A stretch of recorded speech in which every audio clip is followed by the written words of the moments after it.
Nossas saudações a todos que estão ligados a nós através da TV SEAC e das redes sociais. A todos apresentamos a nossa gratidão. É sempre um prazer e uma alegria estar com vocês. Neste momento tão especial, convidamos a todos a elevar seu pensamento a Deus, nosso Pai. Deus, Senhor da vida, conceda-nos, Pai, a serenidade para aceitar aquilo que não podemos mudar. A coragem, Senhor, necessária para mudar aquilo que podemos e que devemos fazer. E a sabedoria, Senhor, para saber discernir entre as duas coisas. Vivendo assim, um dia de cada vez e recebendo as dificuldades como o caminho que nos leva à luz, compreendendo este mundo como ele é e confiando na condução de nosso Pai Celestial. Que encontremos aqui o conforto e o esclarecimento que necessitamos. Dai-nos, Pai, minutos de muita paz. Que assim seja. Estamos aqui em nome do Grupo Aulas da Vida, para desenvolver o tema escolhido para o mês de abril, que são as aflições da vida. Hoje, em particular, desenvolveremos o tema famílias difíceis, familiares difíceis, sempre dirigidos pelo Evangelho de Jesus e sob a luz da doutrina espírita. Iniciamos citando a questão 204 de O Livro dos Espíritos, onde Kardec questiona a respeito das diversas existências, ou seja, considerando as diversas existências que temos, as diversas encarnações, como ficam os nossos parentes, já que eles não estão restritos à vida atual, ao nosso círculo físico. Como ficam? Como são esses parentes? E a espiritualidade nos orienta que, é claro, nós temos parentes em um círculo muito maior do que aquele demonstrado no ambiente terrestre, no ambiente físico da nossa encarnação atual. Nós temos sim aqueles parentes que nos estão mais próximos, porque estamos trabalhando atualmente junto a eles no ambiente físico. Mas os nossos parentes se remontam a muito tempo atrás, a toda a nossa história de vida que remonta a encarnações e encarnações. Vem Paulo, então, e nos aprofunda este conceito. E ele coloca, nós somos muitos, mas somos um só um só corpo em Cristo. Nos lembrando que nós somos uma família imensa, uma família que se estende por todo o planeta, A nossa família social, a nossa família que trazemos parte diante da sociedade. Somos corresponsáveis, então, pelaquela manifestação de nossos vizinhos. Somos corresponsáveis pela situação climática, pela situação ambiental. Nós somos corresponsáveis por aqueles irmãos que vivem no desalento, que vivem nos abrigos, por aqueles irmãos que estão desorientados na fé, desorientados em seu ambiente psicológico e que precisam de amparo. Estes nossos parentes, como lembra Paulo, precisam da nossa participação.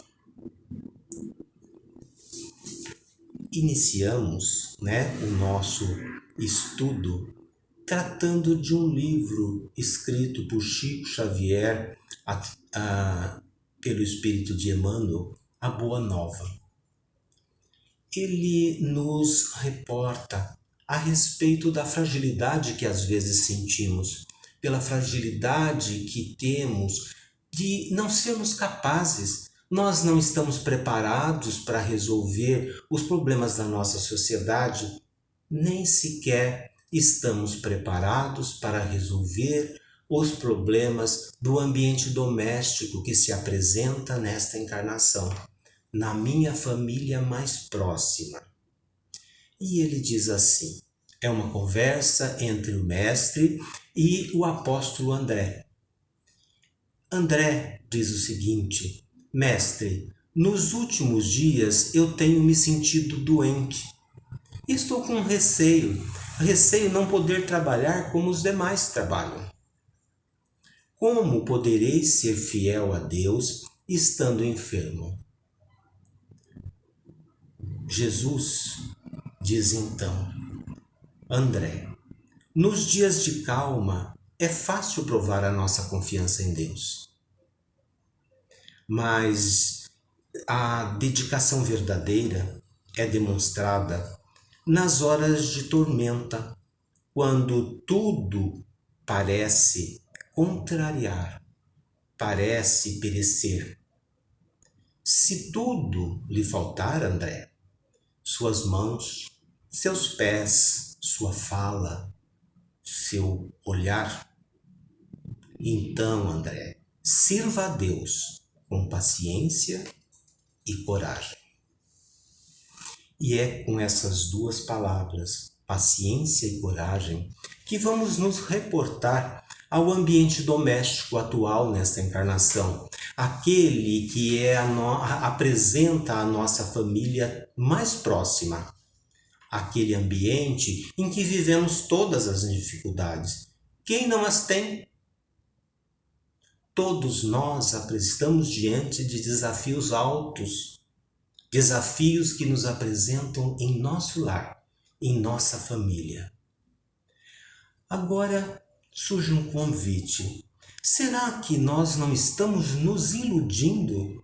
Nos iludindo quando dizemos que estamos vivendo uma tragédia? Dizendo que a vida mudou, não é mais tão tranquila como era há um tempo atrás, que mudou para pior, que eu estou vivendo dificuldades domésticas muito sérias que estão além da minha capacidade. Vejamos o ambiente empresarial. No ambiente empresarial, o pior trabalho, o trabalho mais difícil, mais desafiador, é dado ao melhor empregado, aquele que possui as competências mais adequadas, aquele que está melhor preparado. Parece justo? Sim, é justo. E vejamos, quando você, em sua residência, encontra um problema, você quer contratar o melhor engenheiro, o melhor pedreiro, o melhor pintor, o melhor encanador. Não é assim? E você entrega a ele um problema. Você tem uma rachadura, um vazamento, e você diz, resolva. Não é assim. Nós apresentamos um problema. Aliás, a gente só contrata pessoas para resolver problemas que temos. Agora, a vida também nos contrata. A vida nos contrata para resolvermos problemas. E o legal é que são problemas nossos. E por que a vida faz isso? Porque ela acredita que você é capaz. Ninguém mais é capaz de resolver o seu problema. Mas a gente chora, não confiando em nós mesmos. Por quê? Porque nos desconhecemos. A gente esperneia, a gente briga com Deus ainda. Por que eu? Mas por que eu? E no silêncio da resposta, Deus nos diz, porque você é o mais capaz. E eu pergunto, por que a gente não pensa assim? Por que a gente não pensa desta forma? Por quê? E escolhe a terrível ideia, o terrível pensamento de que é a forma mais deprimente que encontramos de olhar a nós mesmos. Tão inferiorizante, como se a gente fosse lixo, como se a gente fosse incapaz. Irmãos, nada é irremediável na vida.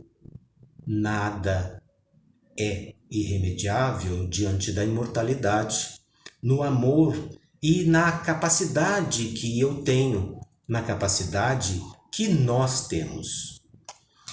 Que seja irremediável. Me digam, o que eu não posso fazer que não possa ser consertado? O que eu posso fazer de tão terrível que não possa ser consertado com o tempo infinito que disponho, com o tempo infinito que me espera? Me diga. Tudo eu posso consertar. Esse é o valor do tempo. Esse é o amor do Pai, embutido na eternidade.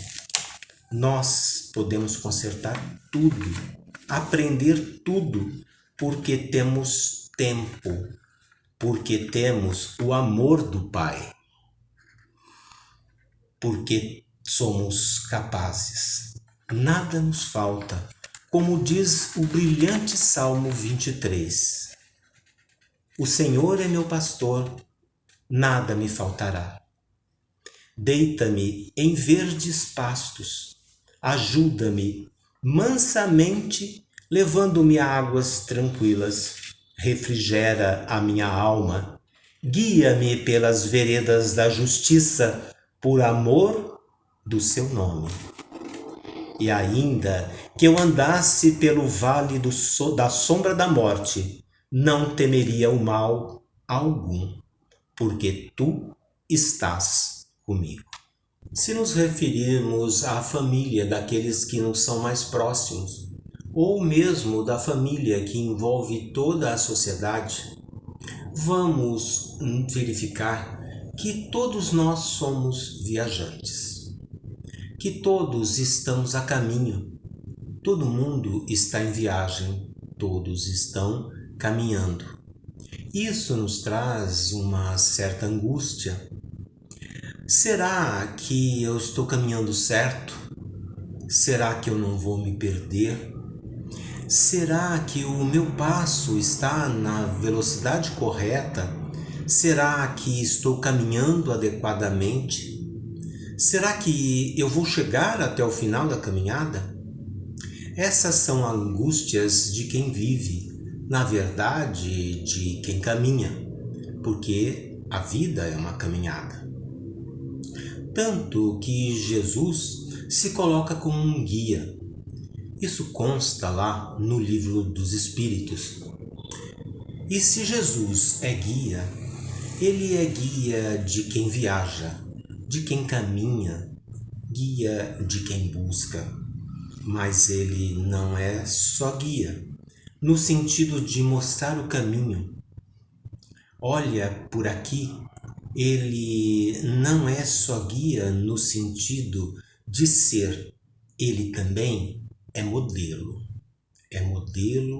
de comportamento, porque não basta caminhar, é preciso caminhar de uma certa forma, e Jesus tem todas essas coisas.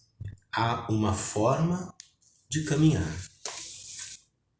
Mas, se somos obrigados a acertar imediatamente, será mesmo? Somos obrigados a acertar sempre? Já que somos aprendizes, temos autorização para errar. Não temos mesmo? Os alunos de uma sala não podem errar? Entendo que sim. Uma professora dedicada à alfabetização de seus alunos vê que eles fazem garranchos, cometem erros, mas a professora não se zanga com eles.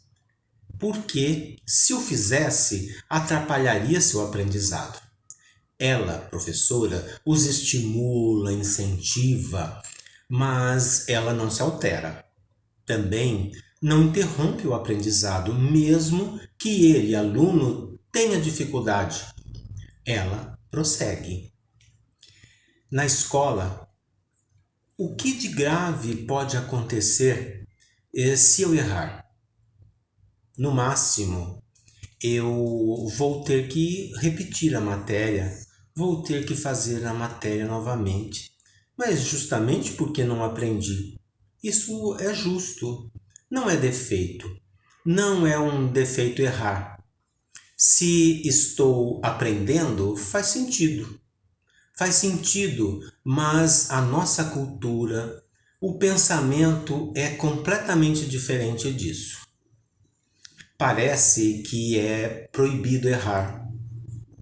Parece porque quando a gente erra, nos criticam.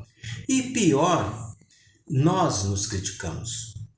Nós mesmos nos criticamos ao errar e isso faz com que eu me sinta inferior. Só porque não sei, porque eu não entendo. É um defeito a criança de 4 anos não saber escrever, não saber ler? Ela tem um defeito? Não, não tem um defeito. E porque eu tenho 40, 30, 50 anos e ainda não aprendi a perdoar, eu sou inferior? Eu sou analfabeto no amor ainda? As pessoas são livres para pensar. Sou eu que decido como é que eu quero caminhar. Como é que você quer caminhar? Condizente com Cristo, a gente caminha e levemente, juntamente com Ele, porque Ele faz a proposta e diz: meu jugo é leve. O jugo com Jesus é leve, não pesado. Então, se alguém coloca peso na caminhada, somos nós mesmos. Pense se não é assim. Nós ainda cometemos a tragédia de nos compararmos.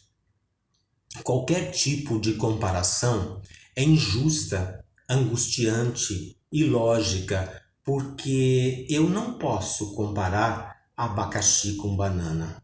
E nós somos únicos. A gente aceita a ideia de comparação que o mundo nos oferece e começa aí a grande angústia, porque 1 milhão de lágrimas são decorrentes disso. Kardec nos dá alguns toques a respeito disso quando ele define o que é ser um espírita. E diz: espírita é aquele que se esforça. Não precisa conseguir. Ele se esforça para melhorar, para ser melhor hoje do que foi ontem. Percebam que há um só sujeito nessa definição, que é a própria pessoa. Não há comparação entre duas pessoas. A comparação é entre o que eu era e o que eu sou hoje. Essa é a única comparação que é justa, é a única. Isso decorre de um circuito que nós ainda temos bem arraigado. O homem primitivo, ele necessitava em sua vida, na luta pelo alimento, na luta pelo território, ele não tinha espaço para a convivência pacífica. Então, o egoísmo era muito forte e tinha que ser, para lutar pela comida, para lutar pelo abrigo. O homem moderno já vive uma situação muito diferente, mas são circuitos muito antigos que geneticamente vão sendo passados para o nosso cérebro. E nós temos esses circuitos muito bem definidos e ainda muito bem arraigados em nós. É necessário que a gente desenvolva circuitos novos. O circuito da empatia, da compaixão, são circuitos novos no sistema cerebral.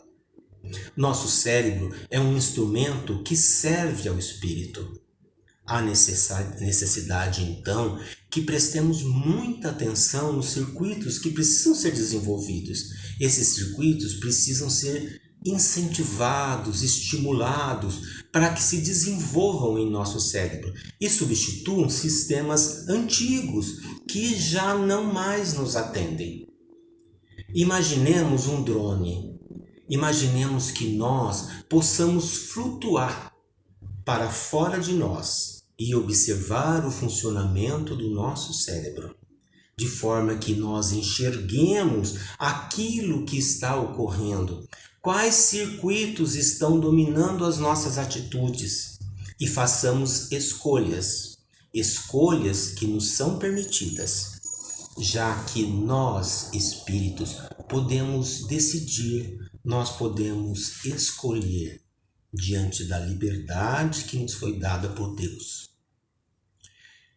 Estamos estudando o ambiente familiar. E no Evangelho segundo o Espiritismo, encontramos um item que nos fala sobre as causas anteriores e as causas atuais de nossas angústias, das nossas aflições. Ouso dizer, é uma opinião minha, que 70% das nossas angústias, das nossas aflições, das nossas dores, são causadas pela forma como a gente pensa e sente hoje. Pelo que eu fiz ontem, pelas bobagens que eu fiz ontem, isso deve representar 30% dos meus sofrimentos. Mas o que eu faço hoje acaba com a minha vida. A forma com que eu penso, a forma com que eu permito sentir. Sem educar esse sentimento, como já citamos, e há uma falta de algo em nosso desenvolvimento, o que causa uma verdadeira tragédia em nossas dores atuais. Essas dores das quais citamos, decorrentes da forma de nosso pensar, nada tem a ver com a ação e reação do passado. Tem a ver com a ação e reação do presente, que, como sugerimos, comportaria 70% das nossas aflições. E 30% então seriam decorrentes das ações de outras vidas. É uma opinião. Eu posso entregar a mim mesmo um salário que não tem preço. É o salário de estar satisfeito com o meu ritmo, com o meu desempenho, com o meu esforço. Porque só eu sei qual foi meu esforço. Ninguém mais sabe. Só eu sei o que mobilizo dentro de mim. O que faço comigo para desempenhar melhor qualquer tipo de ação? Ninguém sabe, mas eu sei. Como é da vida que tudo se plante, que tudo que eu plante, eu colha. Na mesma proporção e na mesma quantidade, todo o esforço que eu faço de trabalho interno, invisível, desconhecido pela humanidade, que é particular, o íntimo da vida sabe, e a vida me entregará na mesma intensidade e no mesmo nível. E isso vale para tudo que a gente faz. Vale para aquele trabalho precioso de quando a gente, no meio da família, se cala para não piorar a situação. Isso é um trabalho gigantesco.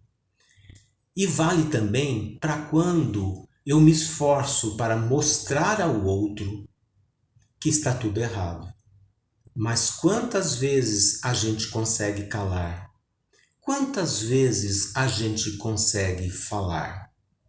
Isso é um trabalho gigantesco e isso basta principalmente se eu souber, se eu tiver clareza por que eu estou calando ou por que eu estou falando, porque não se pode calar por calar e não se pode falar por falar. Isso nos leva a lembrar num aspecto, na vida, no modelo, no guia, a estrada, o caminho, nos pede outra coisa que a gente não compreendeu direito. Ele nos pede que a gente compreenda. Quem compreende não sofre mais. Quem compreende não suporta. Não pesa, pelo contrário, descobrir o segredo de parar de suportar tudo. Como a gente não conhece nada da gente, a gente não sabe se vai dar conta, a gente não sabe se vai conseguir entregar o que a gente combinou. Qualquer mudança da nossa vida, se estou tranquilo com a saúde e de repente não tenho mais saúde, um tumor, um diabetes, quebrei a perna, tenho falta de ar, tenho asma, etc., a lista é longa. Quem disse que isso também não é uma oportunidade? O mundo diz que ficar doente é terrível, não é? Será que não é apenas mais um trabalho? Será que não é uma mudança? Será que você não foi aceito num trabalho? Que você talvez nem pediu para ter, mas que precisa ter para que aprenda, porque ao mesmo tempo que no trabalho vão pedir coisas para que você faça, a vida também lhe oferece essas oportunidades. Você também aprenderá muitíssimo e terá a oportunidade de aprender o que não sabe, ou de aprimorar aquilo que já sabe, de avançar na qualidade de tudo que você já conhece e já consegue entregar. Transfiramos isso para a vida. Será que a vida chama a doença de doença? Será que a vida não chama quando a gente tem, por exemplo, a diabetes, quando a gente quebra a perna, de um novo trabalho? Será que a vida não chama a doença de um novo trabalho? Que está exigindo de nós entregar algo? Essa coisa que a gente não gosta de viver, por exemplo, a doença, algumas mudanças, o desencarne nosso, o desencarne de alguém, a gente não gosta de viver isso, mas a gente não gosta porque a gente não entende. Inclusive, mas no fundo não sabe porque não se conhece, porque talvez não entendamos a estratégia da vida. Conhecereis a verdade, e a verdade vos libertará. Bom, agradecemos a atenção de todos que nos acompanharam. E em nome do grupo Aulas da Vida, desejamos a todos muita paz. Conhece-se o verdadeiro espírita por sua transformação moral e pelo esforço que faz para domar suas más inclinações. Obrigado.